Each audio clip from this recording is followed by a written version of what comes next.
Shri ML Agarwal जी किसी तारीफ के तो मोहताज नहीं है। मैथमेटिक्स में आप कह लीजिए कि गुरु हैं हमारे सभी के, और कितने स्टूडेंट इनके हाथों से निकले होंगे।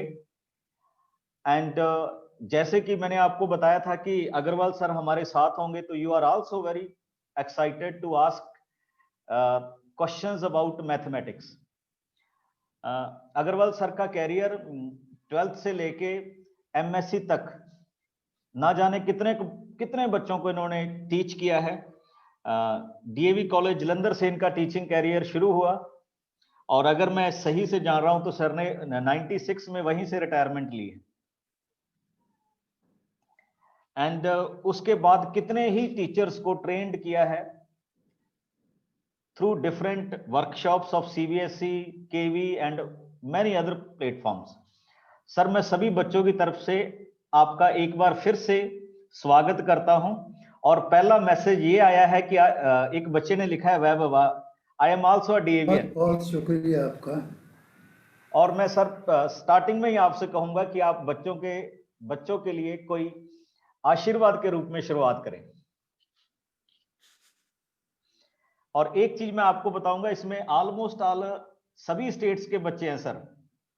यहां कन्याकुमारी से भी बच्चा मिलेगा आपको, कश्मीर से भी मिलेगा इस मीटिंग में। मैं इस मीटिंग में सभी बच्चों का वेलकम करता हूं। मैं समझता हूं कि आप लोगों को सभी को थोड़ी बहुत हिंदी आती होगी। यस सर, यस आती है सभी को। हम हिंदी में भी बात कर सकते हैं। कोई इंग्लिश का बीच में वर्ड आ जाए तो वो भी समझ आना चाहिए सभी बच्चों को। हाँ सर, आप हिंदी और इंग्लिश दोनों में जा सकते हैं। तो बच्चों के लिए मेरी शुभकामनाएं हैं। मैंने लाइफ में एक ही बात सीखी है कि मेहनत करते जाओ और उसका रिजल्ट कभी ना कभी मिलता ही है। तो बच्चों के लिए सबसे जो ज़्यादा ज़रूरी चीज़ है वो मेहनत करना बहुत ज़रूरी है। सिंसेरिटी से वो अपने काम में बिल्कुल लगन होनी चाहिए, लगन के साथ मेहनत करनी चाहिए। जो अपने काम में बिल्कुल व्यस्त है और किसी किस्म का कोई उसका इधर उधर ध्यान नहीं जाता, अपने काम में मस्त रहता है, तो बच्चा कहीं ना कहीं आकर के सफलता मिलती ही है। तो ये सफलता के लिए बहुत ज़रूरी है मेहनत और ईमानदारी से मेहनत करते रहना। तो अब मैं बच्चों से चाहूँगा कि अगर कोई उनके प्रश्न हों तो अपने कुछ प्रश्न किसी किस्म के जो भी हैं वो रख सकते हैं। अगर कुछ मुझसे पूछना चाहें, कुछ बात करना चाहें। बिल्कुल सर। तो बहुत से जो कि क्वेश्चन सर ने कहा है, सबसे पहली बात तो मुझे सर का धन्यवाद करना चाहिए, बहुत बड़ा धन्यवाद करना चाहिए, क्योंकि इन्होंने ये जो काम शुरू किया है ये बिना किसी पैसा लिए शुरू किया है। ये बहुत एक नेक काम है। आप नेक वर्ड को समझते हैं तो ये एक बहुत बड़ा काम है। समाज सेवा का इन्होंने ये बीड़ा उठाया है, तो मेरी तरफ से इनका बहुत बड़ा धन्यवाद। और आप लोगों की तरफ से भी मैं इनका धन्यवाद करता हूँ जो इन्होंने इस काम को शुरू किया है और करते जा रहे हैं। बड़ी देर से ये लगे हुए हैं इस काम के, और मैं समझता हूँ कि ये आगे भी लगे रहेंगे। ये समाज सेवा का काम है, करते रहेंगे। तो मैंने 96 तक तो सर्विस की थी, और मेरे पास जो बच्चे होते थे वो 12वीं से लगा कर के एमएससी तक के बच्चों को मैंने पढ़ाया है। वो नीचे कभी मैंने सोचा नहीं था, पर जो ही मैं रिटायर हुआ तो सीबीएसई के साथ कैसे ना कैसे अटैचमेंट हो गई। तो उन्होंने एक दिन सीबीएसई ने मुझे अपने ऑफिस में बुला लिया और उनके हाई ऑफिसर ने मुझे कुछ काम के लिए कहा, तो मैंने उनका काम कर दिया। शायद उनको अच्छा लगा होगा, तो ये तो उनको पता है। तो उसके बाद उन्होंने मुझे छोड़ा नहीं। 17-18 साल मैंने सीबीएसई में काम किया है, और मेनली ये जो टीचर्स ट्रेनिंग के लिए वर्कशॉप्स होती थी, तो ये कंट्री में कहीं भी वर्कशॉप्स होती थी तो सबसे पहले तो मुझे पूछा करते थे क्या आप इस वर्कशॉप में अवेलेबल हो। तो अगर मैं कह देता था कि हाँ मैं चला जाऊंगा, तभी वो वर्कशॉप अनाउंस करते थे, नहीं तो वो वर्कशॉप ही अनाउंस नहीं करते थे। तो पिछले 15 16 17 साल इस ढंग से गुजरे हैं और इस समय में मैंने मेरा ख्याल 400 से ज़्यादा, हो सकता है 600 700 ही हो गई हूँ, इतनी वर्कशॉप्स लगाई होंगी टीचर्स के लिए। तो एक वर्कशॉप में हम मिनिमम अगर सोचें कि 60 की एवरेज लें तो आप अंदाज़ा लगा सकते हो कि 60 इंटू 400 और 500, तो इतने टीचर्स के साथ मेरा कांटेक्ट हुआ है, तो उनसे बहुत कुछ सीखने को मिलता है। और मैं आज उम्मीद करता हूँ कि मेरे सामने जो बच्चे बैठे हैं, मैं इनसे भी कुछ ना कुछ सीखूँगा। मेरी तो इंटेंशन ये रहती है कि अगर कोई 5 साल का बच्चा भी मेरे सामने आए तो मुझे बताने की बजाय मैं चाहता हूँ कि कुछ ना कुछ सीखा जाए। तो आज भी शायद आप लोगों से कुछ ना कुछ सीखने की उम्मीद से मैं बैठा हूँ। देखें आप लोग क्या सिखा पाते हो मुझे। सर एक मैंने जब बच्चों से पूछा कि मैं कुछ इंट्रोडक्टरी वर्ड बोलूं सर के लिए, तो सभी ने ऑलरेडी गूगल से और सब जगह से आपके बारे में जान लिया था। तो दे आर क्वाइट एक्साइटेड। मैं बच्चों को ले रहा हूं हम उन मैं कि वो अपने क्वेश्चंस करें। स्नेहा।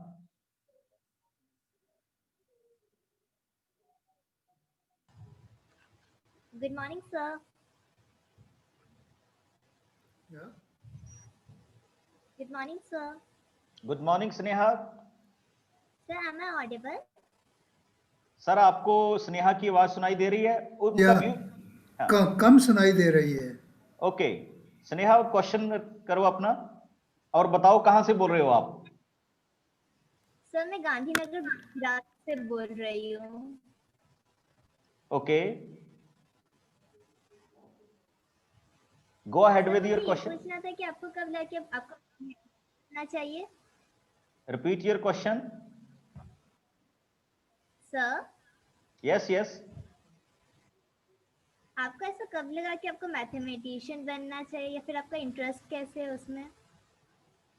आवाज़ अच्छे से सुनाई नहीं दे रही। मैथमेटिशियन में इंटरेस्ट कैसे? सर उनका क्वेश्चन है कि आपको कब लगा कि आपका इंटरेस्ट मैथमेटिक्स में है और आपने मैथमेटिक्स फील्ड में जाना है? अब समय की चीज़ें हैं, ये चीज़ें समय से बहुत कुछ बदल गया है। तो मेरे टाइम पे तो बच्चों को पता ही नहीं होता था, 10वीं तक अंदाज़ा ही नहीं होता था कि कहाँ जाना है, क्या करना है। हाँ, उसके बाद जब मैं BA 1 में आया तब मेरा इंटरेस्ट कुछ मैथ्स में थोड़ा ज़्यादा डेवलप हो गया, तो फिर मैं मैथ्स में लगा रहता था। तो उससे पहले तो नॉर्मल जैसे बच्चे होते हैं उसी ढंग से मैं भी चलता रहा। तो ओवरऑल मेरा करियर कुछ थोड़ा रीजनेबल निकला है, अच्छा ही निकला है। तो मार्क्स तो मेरे ठीक ठाक आ जाते थे। तो आजकल आप लोगों के तो मार्क्स बहुत अच्छे आ जाते हैं, 90% एंड प्लस। तो वो टाइम इतना नहीं था।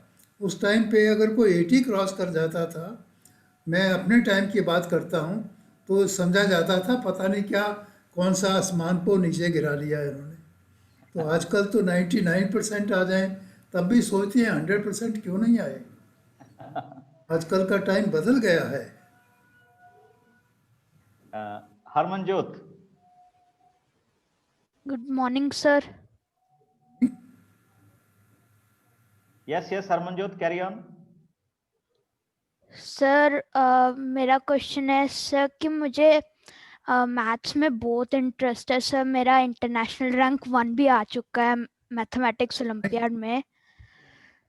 तो सर आप मुझे कुछ टिप्स दे सकते हैं कि मैं अपनी स्पीड को कैसे बढ़ाऊं मैथ्स में, कैलकुलेशंस की स्पीड। ये तो स्पीड बढ़ाने के लिए आजकल के तो बच्चों के पास बहुत किस्म की चीज़ें हैं। हमारे टाइम पे ऐसा कुछ नहीं था। आजकल तो IQ जो है बच्चों का बहुत ज़्यादा आगे बढ़ चुका है। सर हरमन की मेन प्रॉब्लम ये है कि वो चाहते हैं कि मैं स्पीड कैसे इंक्रीज करूं, ये और भी स्पीड इंक्रीज करना चाहता है कैलकुलेशन स्किल्स में। कैलकुलेशंस के लिए तो वैदिक मैथ्स पढ़ रहे आपकी हार्ड लेबर की बात है कि कितना को उनकी प्रैक्टिस करते हो। Mainly practice.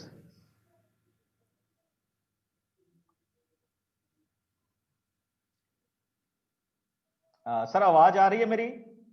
आपकी आ रही है। ओके जी, okay. Harshvardhan.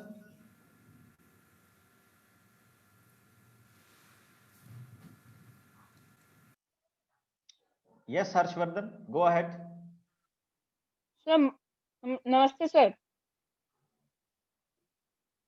Yes yes, go ahead with your question, मैं रिपीट कर दूंगा। सर मेरे को ये पूछना है कि आपने कब सोचा कि मुझे एक बुक लिखनी चाहिए, मुझे किताब लिखनी चाहिए, वही किताब जिससे हमको बहुत मदद मिली है। Sir many students wants to know कि आपको कब लगा कि आपको मैथमेटिक्स की बुक्स लिखनी चाहिए। मेरे पास क्वेश्चन भी आ रहे हैं बहुत सारे, क्योंकि सभी ने आपकी बुक्स देखी हुई हैं।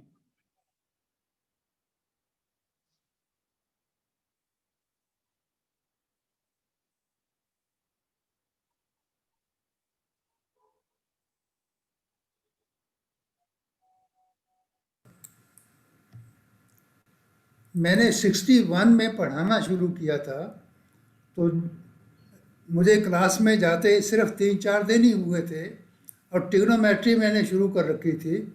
और ट्रिग्नोमेट्री पढ़ाते पढ़ाते यूँ लगा कि इसमें ये तो कमी है, ये कंसेप्ट ठीक नहीं है। हालांकि जो बुक पढ़ाते थे हम, वो बहुत रिप्यूटेड बुक थी, पूरे इलाके में उन्हीं की किताब चलती थी, बहुत अच्छी किताब मानी जाती थी। पर मैंने उसको तीसरे चौथे दिन ही महसूस किया कि इसमें तो कुछ कमी है, कंसेप्ट की बेसिकली हमें ज़रूरत है, इसको आगे बढ़ाया जाए।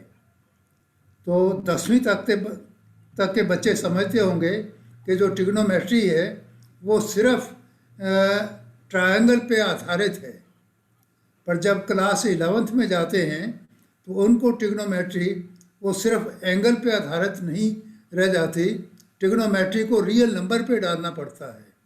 तो कैलकुलस में आकर के रियल नंबर पे डालनी चाहिए थी। और वो जो ट्रिग्नोमेट्री चल रही थी, सिर्फ वही नहीं, मार्केट में जितनी भी इंडियन राइटर्स की बुक्स थी सब एंगल पे ही चल रही थी। और मैंने महसूस किया कि ये तो कंसेप्ट बदलना चाहिए, तो ये कंसेप्ट ठीक नहीं है, तो बदलना चाहिए। तो उससे मुझे यूँ आगे आया कि इन चीज़ों को अगर मैं इम्प्रूव कर पाऊँ तो मैं करने की कोशिश मैं करता रहा। और ट्रिग्नोमेट्री मैंने वो शुरू में चेंज भी की थी। अगर वो चेंज जब मैंने की, अपने टाइम की बातें करता हूँ, तो उस टाइम पे वो बुक मार्केट में रिजेक्ट हो गई, किसी ने उसको एक्सेप्ट ही नहीं किया। बस जो जो टाइम बदलता चला गया, तो ये सीबीएसई ने आकर के 2005 में ट्रिग्नोमेट्री को उस रूल पे डाला, रियल नंबर्स पे डाला। और जिसको कि मैं सोच रहा था वो 62-63 में कि ये रियल नंबर्स पे होनी चाहिए, तो सीबीएसई ने आकर के 2005 में उसको उसी एंगल पे डाला, जो कि मैं 20-30 साल पहले ही सोच रहा था कि ये इसको इस रास्ते पे डलना चाहिए। तो चीज़ें आहिस्ता आहिस्ता आती चली गई। तो जब मैंने बुक राइटिंग शुरू की तो मेनली ये सोच समझ करके कि कहीं मुझे लगता था कि ये कंसेप्ट्स में चेंज होना चाहिए। और फॉरेन राइटर्स की अगर कोई मैं बुक्स पढ़ता था, उनमें कुछ और कंसेप्ट थी, पर हमारी बुक्स में, इंडियन बुक्स में, उसको कुछ और ढंग से लिया जाता था। तो मैं उन बुक्स को पढ़ करके ये सोचता था कि हमारे इंडिया में भी ये चीज़ें थोड़ी ठीक होनी चाहिए। तो आहिस्ता आहिस्ता ठीक हो गई है। एट प्रेजेंट काफ़ी सारी चीज़ों का इम्प्रूवमेंट हो गया है। तो मेरी राइटिंग शुरू वहाँ से हुई कि वो ट्रिग्नोमेट्री में मैंने महसूस किया कि ये कंसेप्ट जो है ठीक नहीं है, होना चाहिए, करना चाहिए। तो इस ढंग से वो काम मेरा शुरू हुआ, आगे बढ़ता ही चला गया। अब मैंने कभी एमएससी के लिए भी एक बुक लिखी थी, वो मार्केट में इतनी पॉपुलर नहीं हो पाई। एनीवे बहुत सारी चीज़ें होती हैं उसके पीछे। तो फिर अब ये 11th-12th की बुक्स हैं। इसके बाद पब्लिशर ने ला करके मुझे और नीचे को ले आए, वो 6 तक ले आए। मैं सोच भी नहीं सकता था कि ये मुझे 6 तक कैसे ले आए, क्योंकि मैं तो लाइफ तो मेरी पढ़ाने में निकली थी। एमएससी क्लास को पढ़ा लिया या मिनिमम क्लास 12th को पढ़ा लिया, तो लाइफ तो उस ढंग से निकली थी। पर आजकल जो है वो 6th की क्लास बुक्स लिखने में भी मुझे कोई तकलीफ़ नहीं होती। वो सर, कंसेप्ट्स जो हैं वो मैं समझता हूँ ठीक होने चाहिए, वो हो रहे हैं। सर इसमें काफी बच्चे मेरे पास ये क्वेश्चन सेंड कर रहे हैं कि सर जो उन्होंने आपकी बुक्स के कवर में पीछे पढ़ा है कि ऑलमोस्ट 50 बुक्स आपने लिखी हैं। तो 50 हो ही गई होंगी। हाँ, तो बच्चों का क्वेश्चन है, थोड़ा सा है हंसी मजाक का, कि सर तो फिर सारा टाइम बुक्स लिखने में लगा देते होंगे। तो मुझे और कोई काम है ही नहीं। अब भी मैं इस एज में भी आकर के 8-9 घंटे तो टेबल पे बैठा रहता हूँ। ओके जी, गुड। तो बुक्स मेरे सामने होती हैं, आसपास मेरे सभी बुक्स ही बुक्स होती हैं। And Preksha. Yes sir. Sir हाँ आई एम जी। परम। अच्छा परम, अपना नाम और सिटी नमस्ते बताओ सर। बच्चे। Sir I am from Surat and my name is परम। हाँ, go ahead. Sir, my question is that how you practiced maths and how you mastered in it. How you. Sir परम पूछना चाहता है कि वो मास्टरी कैसे करें मैथमेटिक्स में। कुछ नहीं, नहीं सर, अगर सर आप आपने कैसे किया था? 8-10 घंटे रोज़ाना प्रैक्टिस करते हो, रोज़ाना एक ही काम में लगाते हो, तो कुछ ना कुछ तो सीखोगे। तो मैं भी कुछ सीखता रहता हूँ। एंड मास्टरी मैंने कहाँ कर ली? मैथ्स की मास्टरी कौन कर सकता है? ये तो समुद्र के किनारे पता नहीं ऐसी कोई सिप्पियाँ ही ढूंढने की बात है। मोती भी कहाँ मिल पाते हैं। ये तो बात सही है सर। एंड सर बच्चे ज्यादातर क्वेश्चंस ये आ रहे हैं कि हमारे पेरेंट्स कह रहे हैं कि अगर आपके 100 मार्क्स नहीं आएंगे तो that's not a good in mathematics. ये मैथमेटिक्स में आजकल नंबरों का गेम बड़ा चल गया है, आप इसको कैसे देखते हैं? नहीं, मैं तो समझता हूँ ये 100 तो चांस की बात है। आपका स्ट्रांग होना चाहिए, बेसिक्स बहुत अच्छे स्ट्रांग होने चाहिए, कंसेप्ट्स क्लियर होने चाहिए। अब उसमें अगर कोई बच्चा 90-95 क्रॉस कर लेता है तो मैं तो समझता हूँ वो ऑलमोस्ट 100 है। तो 2-4 नंबर का तो इधर उधर कोई भी आदमी कहीं भी गलती कर सकता है। तो गलती तो कभी भी हो सकती है। क्या मुझसे गलती नहीं होगी? कौन आदमी है जिससे गलती नहीं होगी? गलतियां तो हो जाती हैं कहीं ना कहीं। अपनी तरफ से कोशिश होनी चाहिए कि भाई ये ठीक हो। लिप्सी गोयल।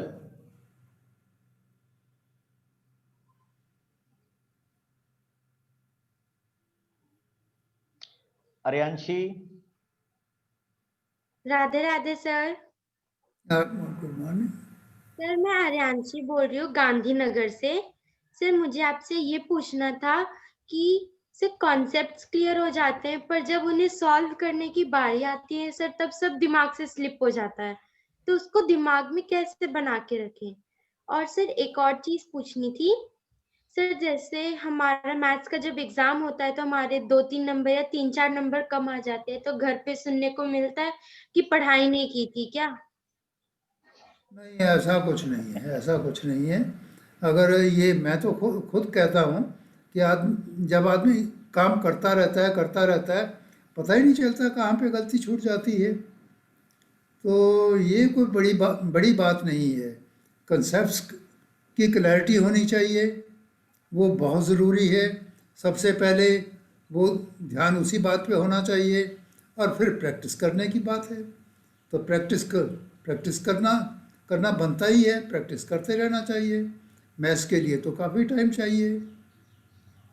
सर बेसिकली बच्चों की प्रॉब्लम ये है कि मैथ में फोकस कैसे किया जाए, कंसंट्रेशन कैसे बनाई जाए। मेरे पास क्वेश्चन आ रहे हैं कि जैसे सर कह रहे हैं कि वो 8 से 10 घंटे अभी भी टेबलों पे बैठते हैं, कि हम अपनी सिटिंग कैसे डेवलप करें इतनी। आपकी लगन की बात है, तो लगन तो लगानी पड़ती है। किसी मतलब काम में मन तो लगाना पड़ता है। Tanveer, Good afternoon, sir. Yes Sir, my Tanveer. question. Sir, except mathematics, you have interest in which subject? Followed. Sir इनका क्वेश्चन है कि मैथ के बिना आपका और किस सब्जेक्ट में इंटरेस्ट है। कोई इंटरेस्ट नहीं, और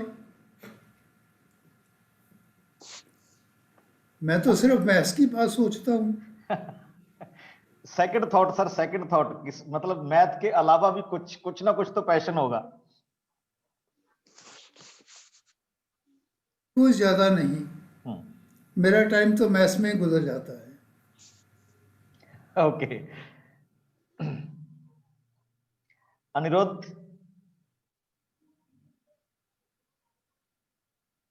यस सर, हाँ, good go ahead. Afternoon sir. Sir आपने इतने बुक्स लिखे ना sir, how do you feel sir?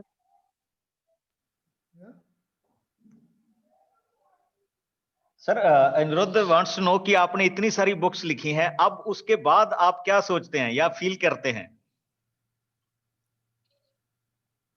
I am satisfied with my work, fully satisfied with my work. तो मैं तो सोचता हूँ परमात्मा ने जिस काम के लिए मुझे लगाया, मैंने काम किया है, अच्छे ढंग से काम किया है, करते रहना चाहिए।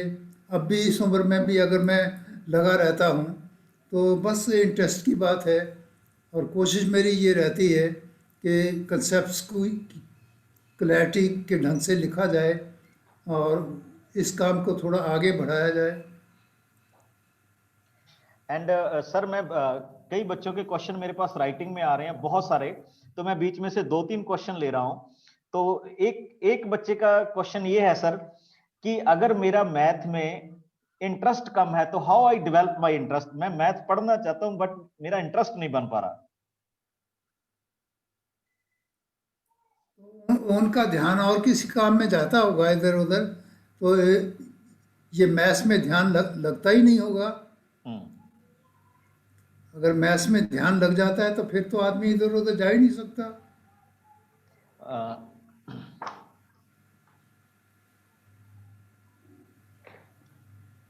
एंड सर सेकंड क्वेश्चन, बच्चों का क्वेश्चन ये है कि सर कभी आपने लाइफ में कभी फेलियर देखी है, या कभी आपको लगा हो कि अब ये वर्क मेरा फेल हो गया तो लेट अस ट्राई अगेन। ये फेलियर की ऐसी कोई सिचुएशन नॉर्मली तो आई नहीं जहाँ पे आदमी यूँ सोचे कि ये तो काम बिल्कुल फेल हो गया। हाँ, इतना ज़रूर है कि कोई बुक अगर अच्छे से नहीं चल पाई तो कोशिश करता रहा कि इसकी और इम्प्रूवमेंट हो। वो इम्प्रूवमेंट तो अब भी चलती रहती है कि हर एक बुक में यूँ सोचता आदमी रहता है कि इसमें कुछ ना कुछ इम्प्रूवमेंट अगर पॉसिबल हो पाए तो करनी चाहिए। तो टोटली फेलियर वाली बात तो कभी लाइफ में मैं समझता हूँ ऐसा कोई चांस आया नहीं। एंड अप सर डाउन थोड़ा बहुत चलता रहता है। हाँ सर, बच्चों के क्वेश्चन में ये है कि जैसे हम ट्रिग्नोमेट्री करते वक्त पंडित बद्री प्रसाद वाला वो छोटा सा ट्रिक लगाते हैं तो कभी आपने ऐसा कुछ डेवलप करके बच्चों को पढ़ाया हो किसी भी क्लास में?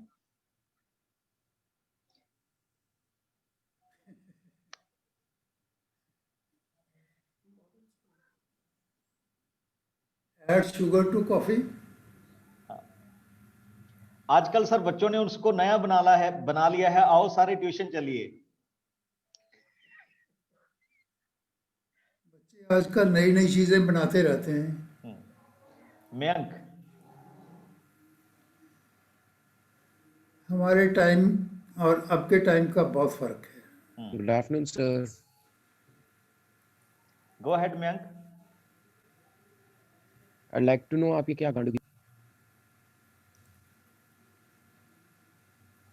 तो क्या मैं बच्चों से एक क्वेश्चन पूछूं? बिल्कुल बिल्कुल sir, go ahead, they are ready. Yes please.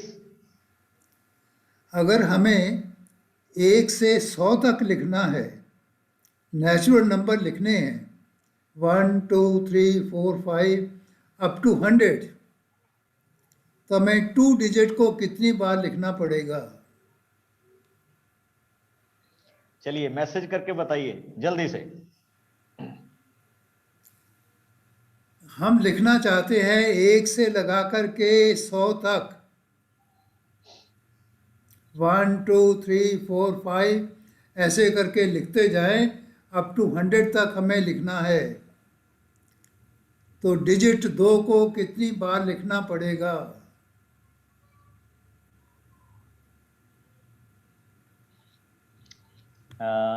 Sir message मेरे पास बहुत आ रहे हैं, मैं एक बच्चे को लूंगा.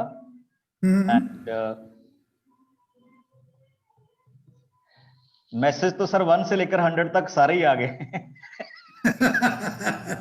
अंजल. Good morning sir. Good morning. Sir मेरा क्वेश्चन ये है कि जब आप कोई भी बुक लिखते हो तो अंजल, पहले Yes, सर sir. का क्वेश्चन, पहले आपने सर का क्वेश्चन सुना. Yes sir. सर तो मैंने इसका 19. 19 तो गलत जवाब आ गया.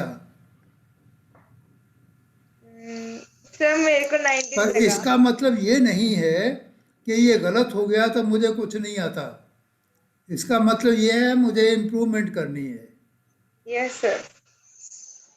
Yes sir. अभी और लेता हूं सर आंसर. समीर. देखें, एक आधा और देखें. बिल्कुल क्या जवाब देते हैं? Sameer Sharma. Good afternoon, sir. Good afternoon. Sir, according to me, the answer is 91. 91? 91 कैसे? Sir, please repeat your question.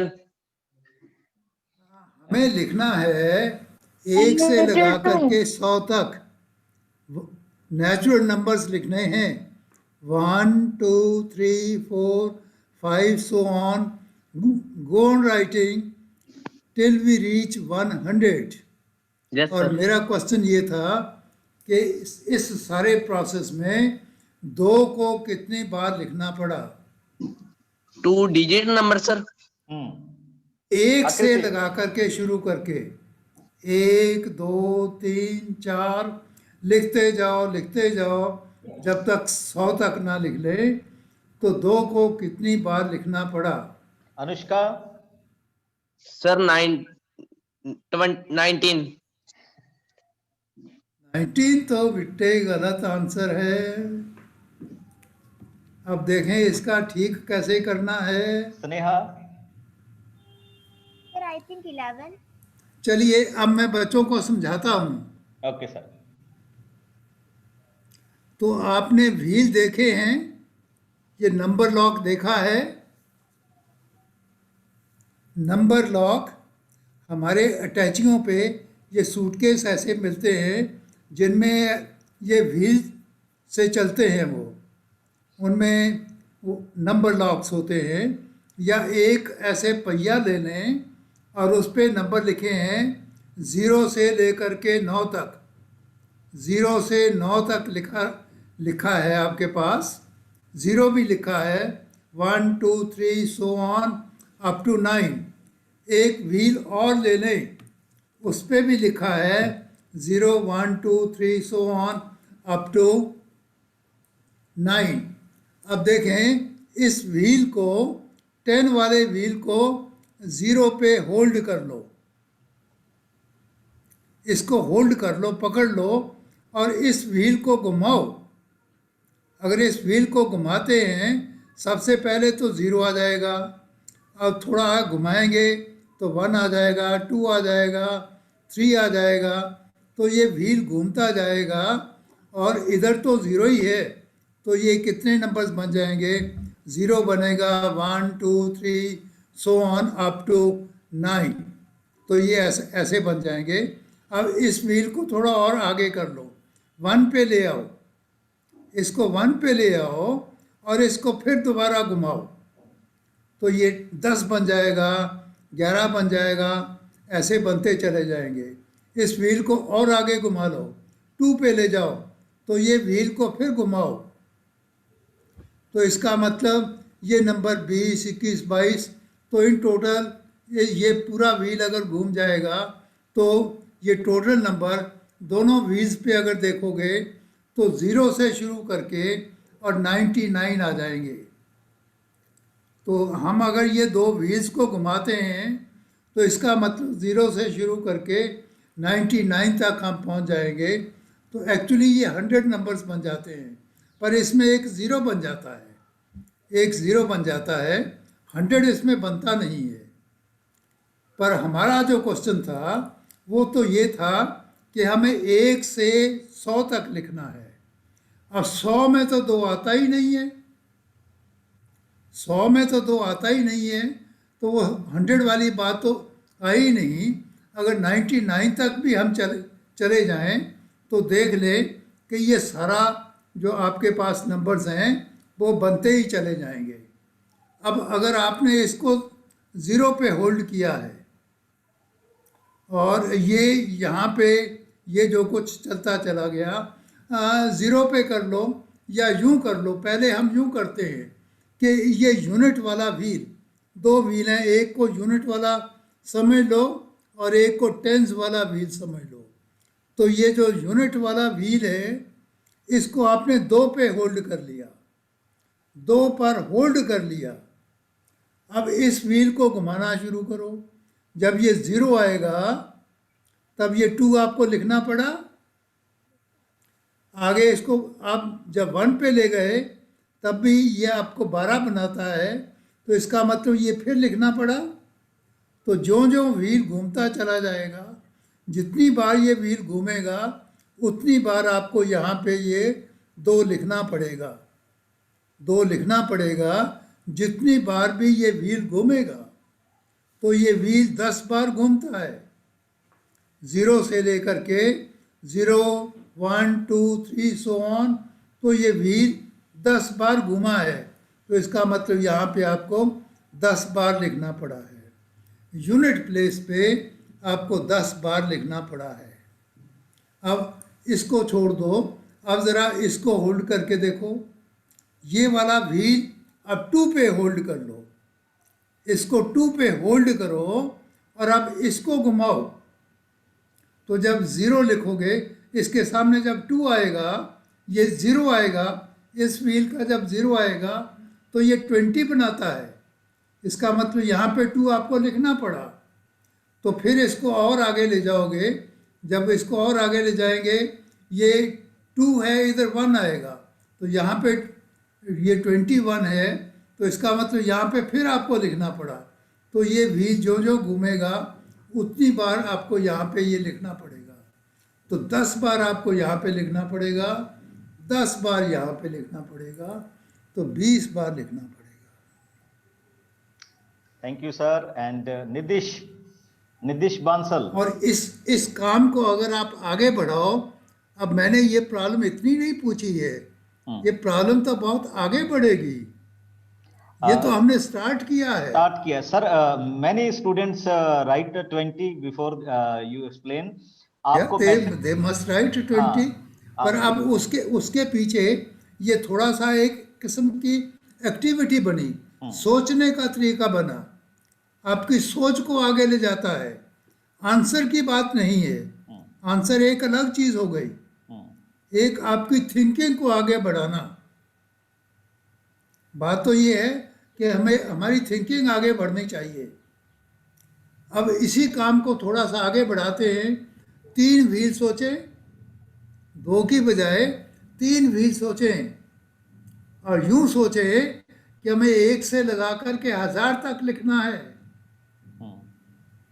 1 से लेकर के 1000 तक लिखना है।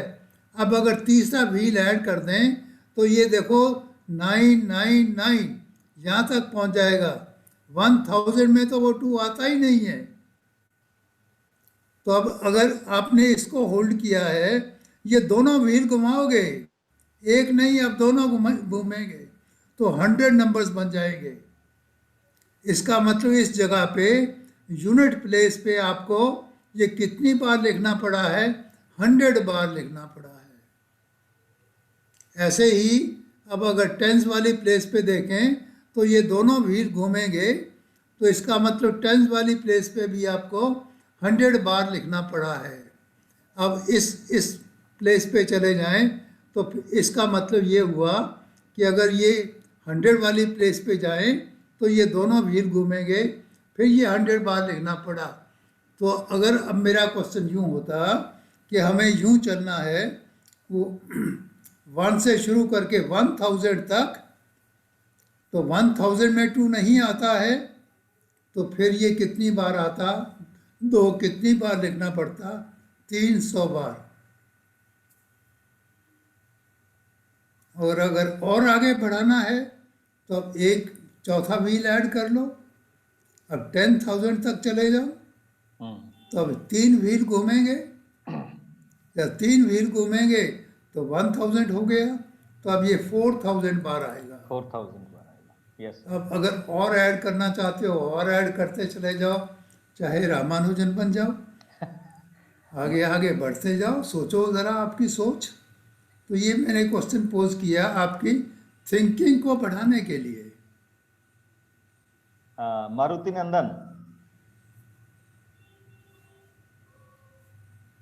मुझे नहीं पता चला कि कितने बच्चों को ये समय लगा है, कितने बच्चों को नहीं। अब इन बच्चों को थोड़ा आप और एक्सप्लेन करना इस काम को, ताकि ये बच्चे समझ पाएं। ये जो प्रॉब्लम है ये 7वीं 8वीं के बच्चे भी समझ सकते हैं, आगे तो समझ सकते ही हैं। अगर 7वीं 8वीं के बच्चों को भी इस बात की समझ लगे तो उनकी थिंकिंग आगे बढ़ती है। यस इश्मित। तो थिंकिंग को डेवलप करना होता है। मैथ्स का जो मेन काम है, ये सवाल निकालने वाली बात तो अलग है, ये आपकी थिंकिंग को आगे बढ़ाता है। बिल्कुल। इश्मित।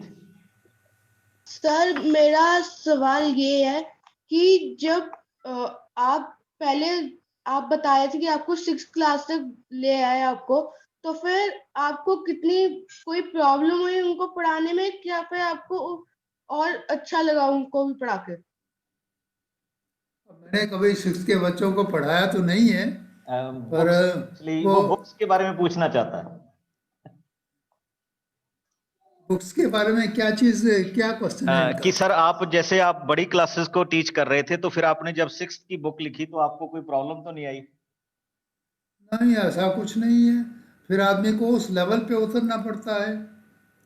तो ये मेरी टीचिंग में एक मेन बात रही है। अगर मैं 12th की क्लास में जाता था तो मेरा लेवल जो था वो मैं भूल जाता था कि मुझे डिग्री का कुछ आता है। तो मैं यूँ सोच कर चलता था कि मेरे सामने तो इस क्लास के बच्चे बैठे हैं, मुझे इसी लेवल पे पढ़ाना है। तो अगर मैं 6 की बुक को लिखने बैठता हूँ तो मैं यही सोचता हूँ कि मेरा लेवल है ही यही, तो इसी लेवल का है, मुझे यहीं पे सोचना है। तो उससे आगे हायर क्लासेस की मैं बात सोचता ही नहीं। मेरी कोशिश ये रहती है कि ये 6 के बच्चे क्या समझ पाएंगे। जो मैं प्रॉब्लम बनाता हूँ, जो क्वेश्चन मैं बनाता हूँ, तो ये इंटेंशन रहती है कि क्या ये बच्चे, इस लेवल के बच्चे इसको समझ पाएंगे।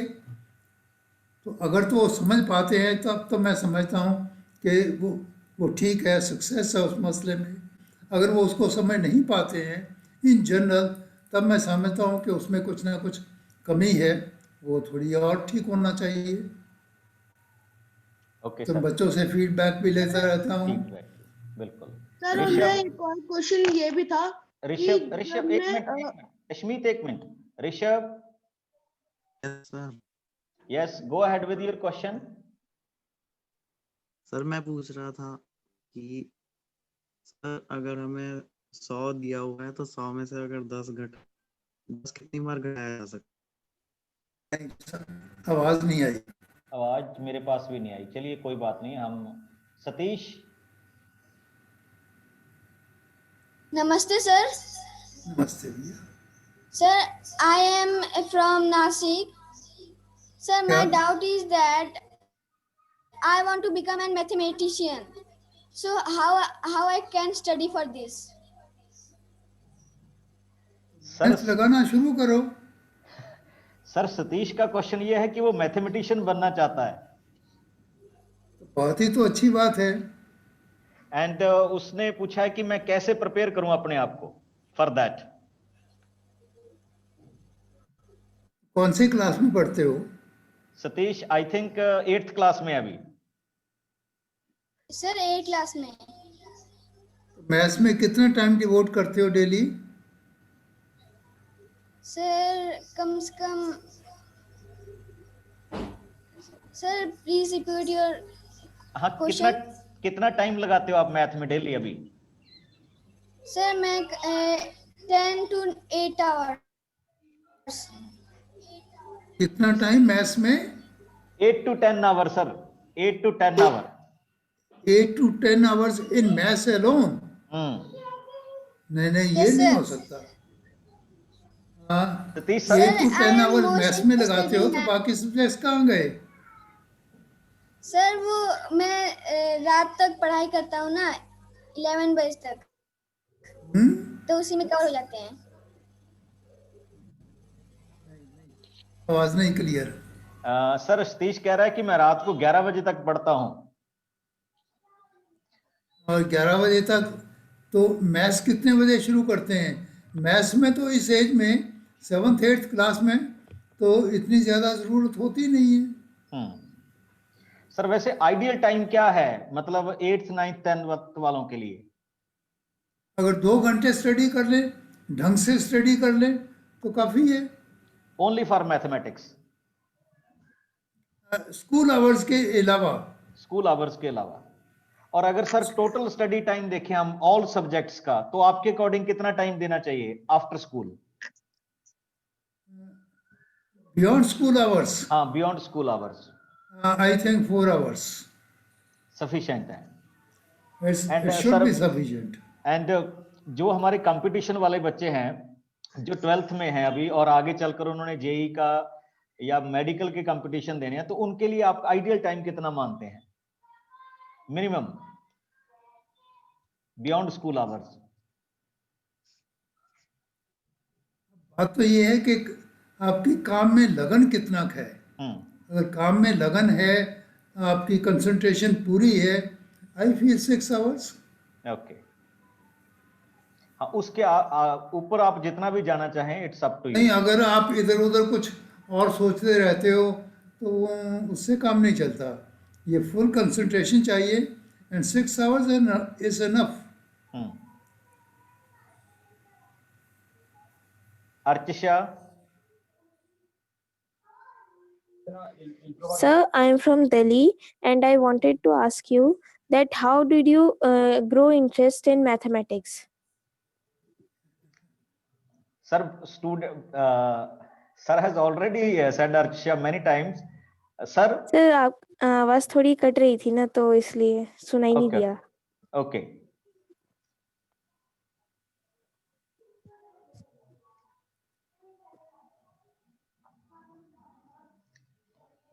कोई बात नहीं अभी। यस सर, मेरी आवाज आ रही है सर? या सर, अर्चिशा का वही क्वेश्चन है, मेजॉरिटी ऑफ बच्चे यही पूछना चाहते हैं कि इंटरेस्ट कैसे क्रिएट करें, इंटरेस्ट कम हो रहा है मैथ में।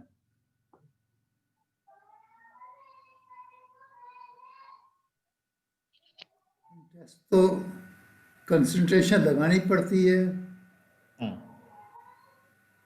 एंड इसमें सर बच्चे ये भी पूछ रहे हैं कि जैसे जो हमारे पास आजकल मैथ के क्वेश्चंस आने लगे हैं, मेंटल एबिलिटी टाइप, तो क्या उसके लिए भी मैथ स्ट्रांग होना चाहिए? क्योंकि बहुत सारे कंपटीशन में आजकल मैथ के क्वेश्चन आने लगे हैं, मेंटल एबिलिटी, तो उसके लिए क्या मैथ स्ट्रांग होना जरूरी है?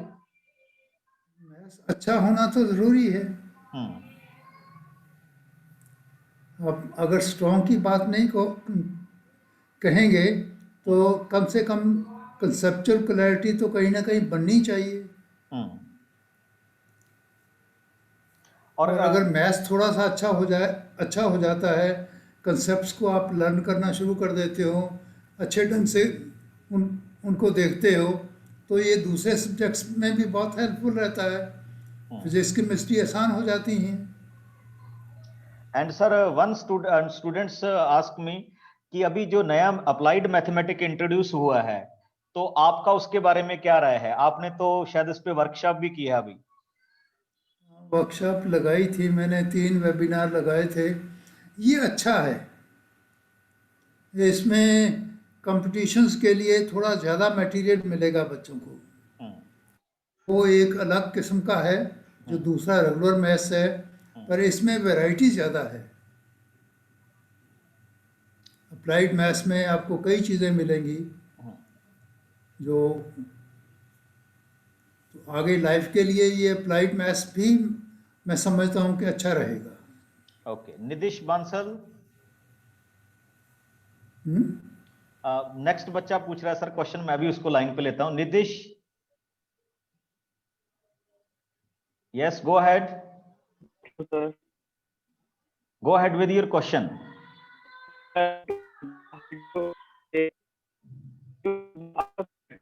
No, you are not audible.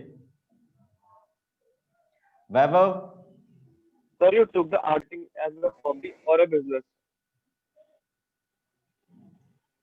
Sir, I am Vaibhav. I am from Gandhidham, Gujarat.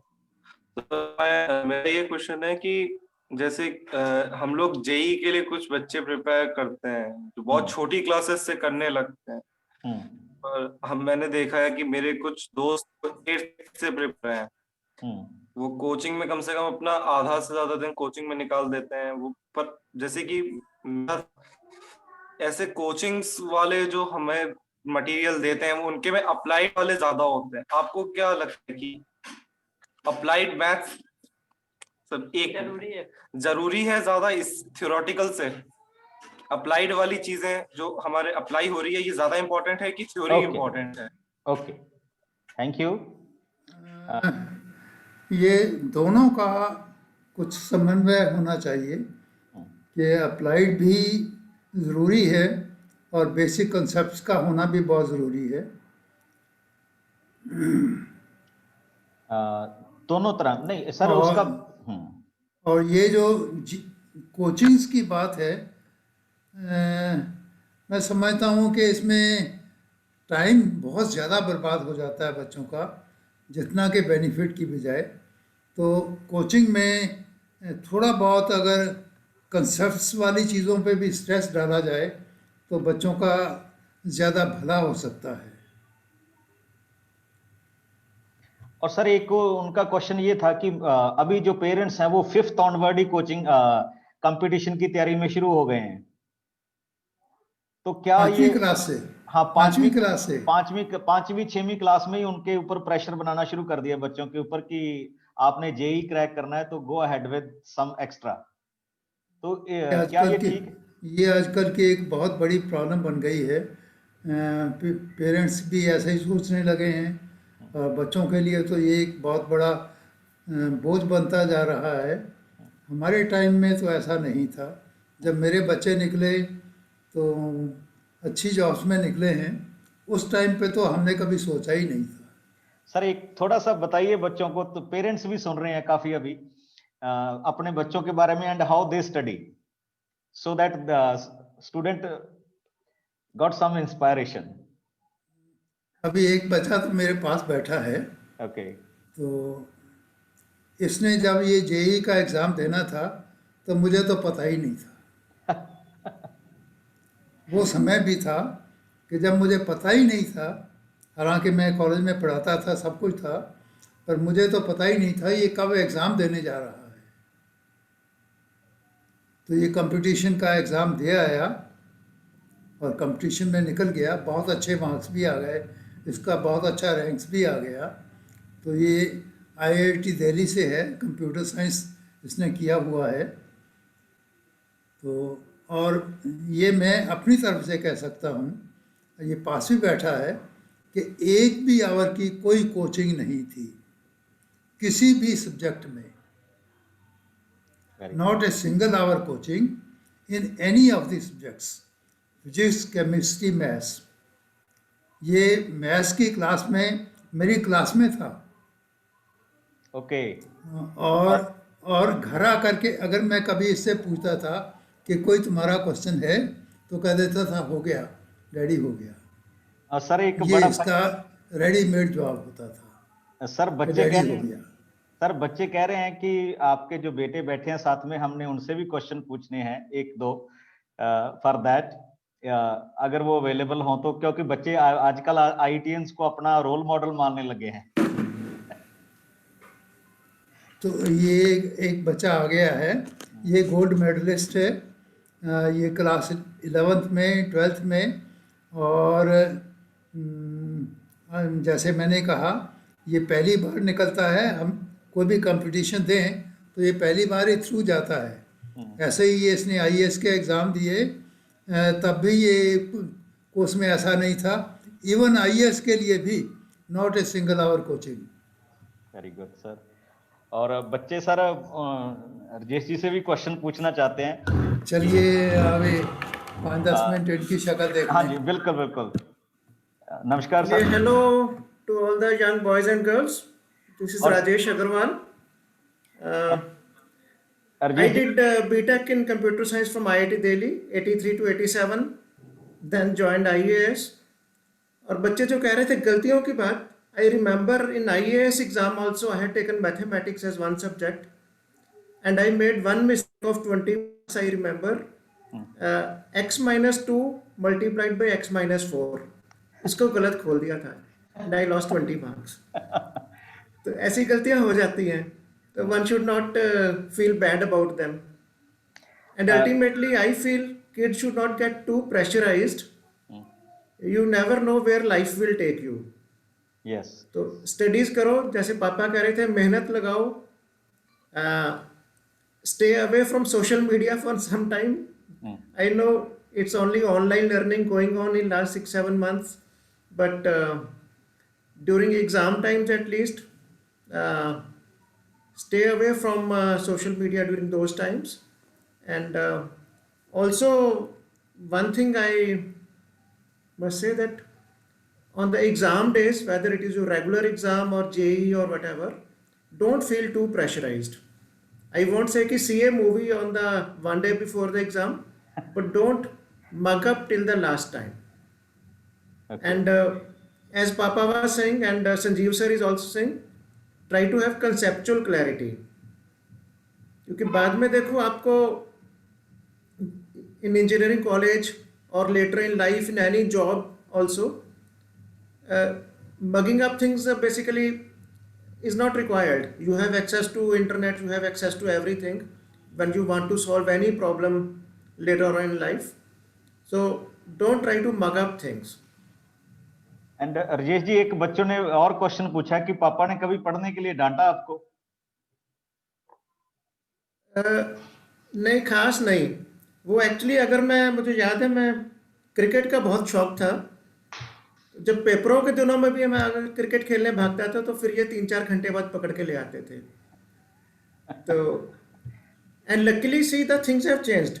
When I joined IIT in 83, lot of students, I was not the only one, I must say 60-70% students, they were from vernacular, they had not studied in English medium, science and mathematics, and they had not done any coaching. And most of them were basically first attempt JEE. Now after 30 years, my son further, Anshul, he joined IIT 6-7 years back, exactly 31 years after I joined IIT Delhi, and his batch composition was quite different. Half the kids had come in second or third attempt, almost 80-90%, or actually almost 100% had done lots of coaching.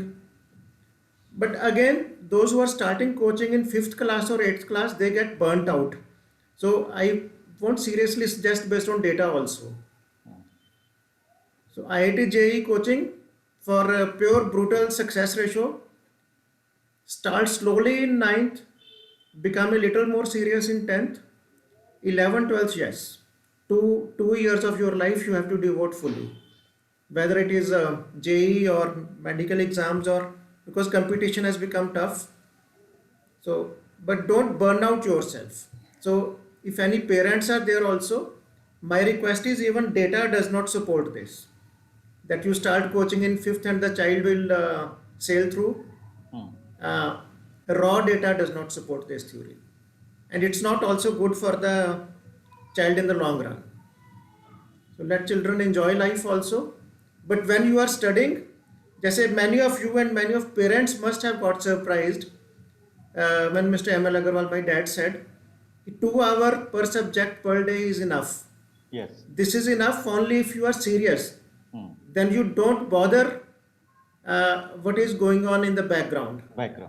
Yes. Some people like music in the background, but if you are, let us say, studying history or maths for half an hour with music in the background, and someone asks you, पिछला कौन सा गाना चल रहा था, you should not remember the गाना.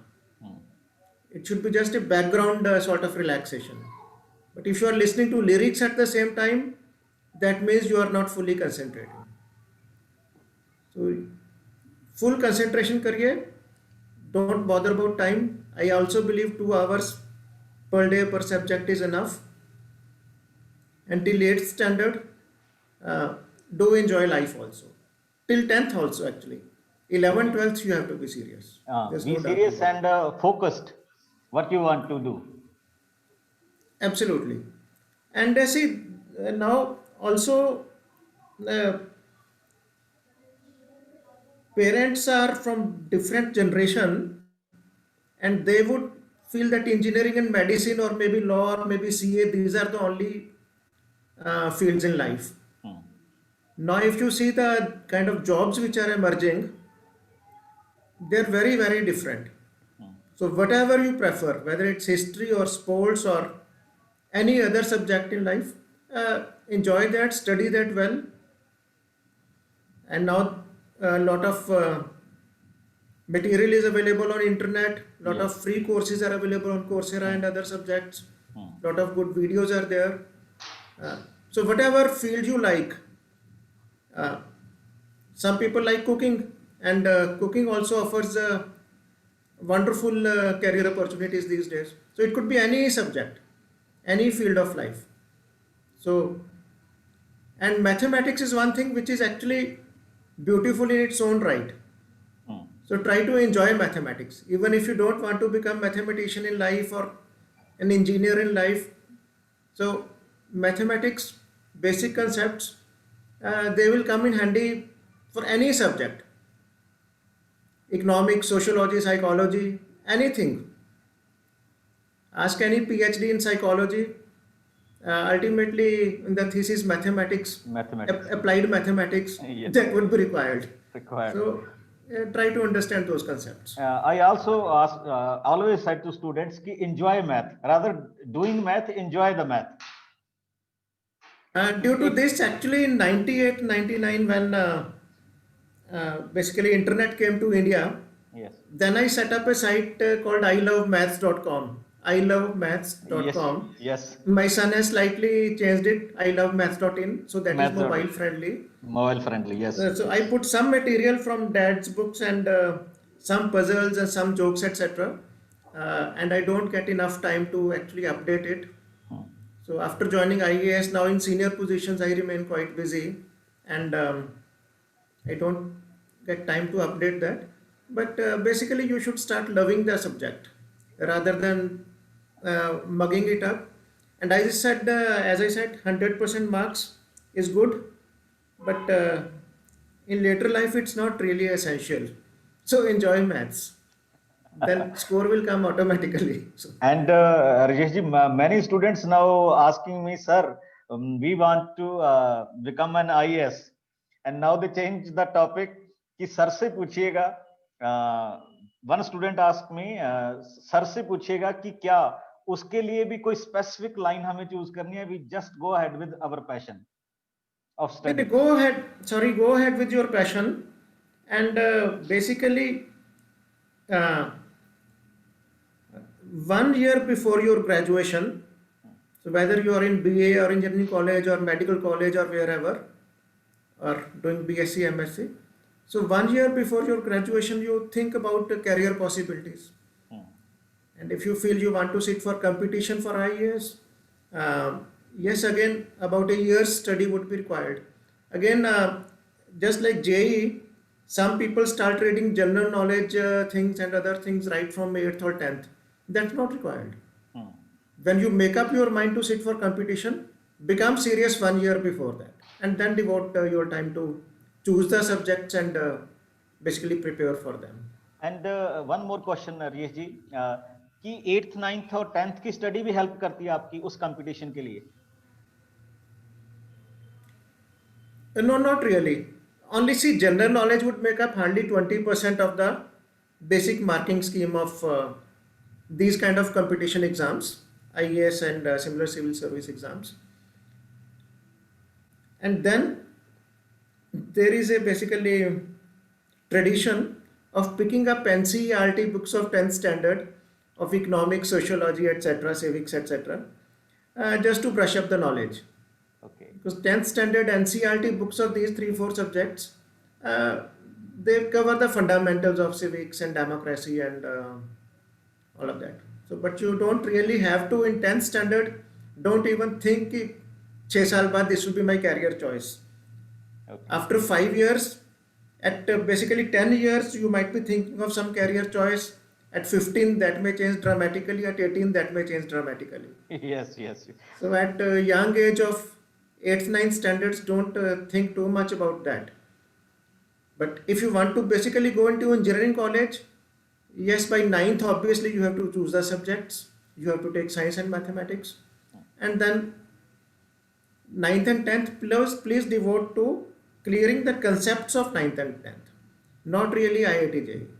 Okay. From 10th standard holidays, be very, very serious then. If you cover your own CBSE or ICSE book quite well, of physics, chemistry, mathematics, 9th and 10th, that is enough to clear the fundamentals. Then extra coaching, extra hours, 11, 12th, yes. 11, 12th, forget about devoting more than 1 hour per day on your socializing. And Rajesh ji, one interesting message coming to me कि Rajesh ji are lucky enough कि ML Agarwal sir उनके पापा हैं. नहीं, वो थोड़ा tough भी हो जाता है. गलती करेंगे तो कहेंगे यार ये नहीं किया. But I will tell an interesting thing. Papa had written a book on abstract algebra, which actually failed quite miserably in the market, did not sell at all for 10-15 years. Then in IAS exam, I took abstract algebra and I read that book for 1 or 2 months. Then I told him कि पापा मुझे आ गया abstract algebra, मेरा test low. He gave me a test and I got 0 out of that test. Because I had actually read up that book as a novel kind of thing, without practice. Then he said कि आप example पढ़ो, practice करो, 3 बार लिखो. That is mathematics. So in my dad's books also, examples are very carefully chosen. So don't read examples as a novel and just solve the questions. Example पढ़ो, then please solve it, then hide the answer and then attempt it yourself. Examples are very carefully chosen. So mathematics, ultimately you must finish notebook after notebook of practice, which again is required to some extent in physics and chemistry also, but much more in mathematics. So after that rebuke, when I got 0 for that IAS preparation exam from Papa, then I read it properly, practiced properly, then obviously next time I got 100 out of 100, and I actually pointed out 2-3 mistakes in his book also. I said, this is a problem. One remark, he has talked about that IAS exam. So he answered one question on abstract algebra in that exam, IAS exam. And that question was not from my book. So I was missing the first point, then how to start it. And I asked him that how you started this question. So immediately, just the starting point, question became clear. Okay. So that means he was ahead than me.